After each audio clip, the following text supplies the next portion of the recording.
ناظرین، بریک سے پہلے ہم بات کر رہے تھے ڈاکٹر سید امتیاز علی کے ساتھ پیشاب خطا ہو جانے کے مسئلے کے متعلق. آئیے بات چیت کا سلسلہ آگے بڑھائیں. ڈاکٹر صاحب، جیسے کہ آپ بتا رہے تھے ان احتیاطی تدابیر کے متعلق جو کہ ان مریضوں کو کرنی چاہیے تاکہ یہ اپنے مرض کے معاملے میں بہتری کا باعث بنے، اور آپ نے بتایا تھا کہ شام کے بعد خاص کر چائے کافی اوائڈ کرنی چاہیے، پانی ضرورت کے مطابق استعمال کرنا چاہیے. اور ایسی کون کون سی تدابیر یہ کر سکتے ہیں؟ میں نے پہلے بتایا آپ کو جیسے کیگل ایکسرسائزز ہیں. بالکل. کیگل ایکسرسائزز یہ ایک ڈرامیٹک امپرومنٹ کاز کرتی ہیں. یعنی اگر یورین کو ہولڈ کر رہا ہے، وہ پیلوک فلور کو کانٹریکٹ کر رہا ہے، 1 2 3 ریلیز، 1 2 3 ریلیز، 1 2 3 ریلیز، تو یہ جو ایک ریپیٹڈ کیگل ایکسرسائزز ہیں، تکیہ بیچ میں رکھ رہا ہے گھٹنے کے اور پریشر ڈال کے چھوڑ رہا ہے، پریشر ڈال کے چھوڑ رہا ہے، تو یہ پیلوک فلور کو اسٹرینتھن کرتی ہیں اور انکانٹیننس میں مدد دیتی ہیں. جی. اس کے علاوہ ماڈریٹ ایکٹیویٹی اگر پیشنٹ بڑھا لے گا تو اس سے بھی جو ہے وہ اوور آل اس کی ویل بینگ اور اوور آل اس کی انکانٹیننس میں بہتری آتی ہے. ویٹ ریڈکشن بہت امپورٹنٹ ہے.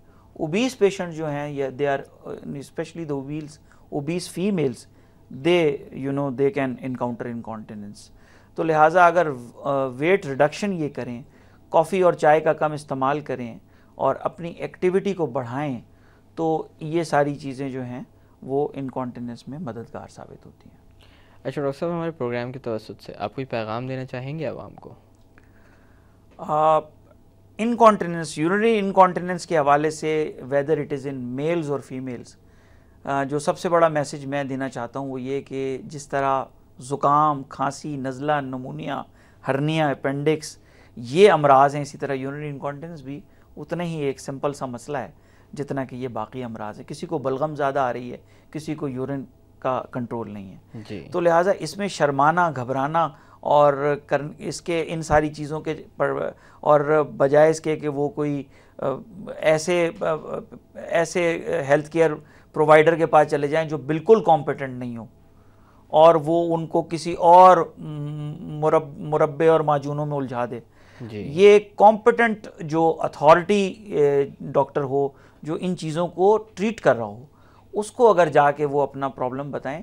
اچھا، اب فارچونیٹلی جتنی بھی یہ ٹائپس ہیں اس میں جو ان کا ٹریٹمنٹ ہے it is straight forward and some times very simple, like ایک پوسٹ پروسٹیکٹمی انکانٹیننس ہے، یا ایک انلارج پروسٹیٹ کی انکانٹیننس ہے، یا یوریتھرل اسٹرکچر کی incontinence. It is very straightforward. ایک ہمارا اسٹروک آف نائف سے پیشنٹ بہتر ہو جاتا ہے. تو میریکلس امپروومنٹ ہوتی ہے بعض دفعہ، اکثر کیسز میں. تو لہٰذا بجائے اس کے کہ جس طرح بلغم آنا، کھانسی ہونا، زکام ہونا امراض ہیں، اسی طرح پیشاب کا بلا ارادہ خطا ہو جانا کسی بھی ایج گروپ میں، چاہے 10 سال کا بچہ ہو، چاہے 65 یا 70 سال کی خاتون ہو، یہ بھی ایک جسمانی امراض میں سے ایک مرض ہے.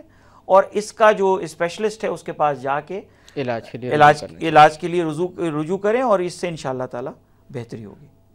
بہت بہت شکریہ ڈاکٹر صاحب کہ آج کے پروگرام میں آپ آئے اور بہت ساری اہم معلومات ہمیں فراہم کی. ناظرین، جب سے میں طب کے شعبے سے وابستہ ہوا ہوں، میں نے کچھ چیزوں کا نوٹس لیا ہے. ایک تو یہ کہ شرم کی بنا پر بہت سارے لوگ معالج سے رجوع نہیں کرتے صحیح وقت پر. یہ مسئلہ ایسا ہے جس کی بنا پر بہت ساری بیماریاں پوشیدہ رہتی ہیں اور آگے چل کر جب سامنے آتی ہیں تب علاج اتنا بہتر طور پر ممکن نہیں رہتا. بہتر یہ ہے کہ ہم جب بھی اپنے معالج سے رجوع کریں تو اس کو کلیئرلی بتائیں کہ کیا مسئلہ ہے اور کس طرح کی مشکلات کا آپ شکار ہیں.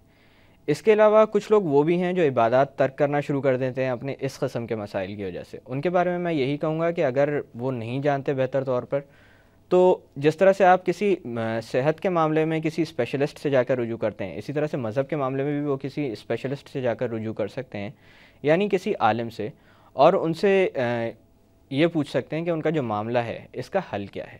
انہی الفاظ کے ساتھ مجھے ڈاکٹر اکرام کو اجازت دیجیے. اپنا خیال رکھیے گا. اللہ حافظ.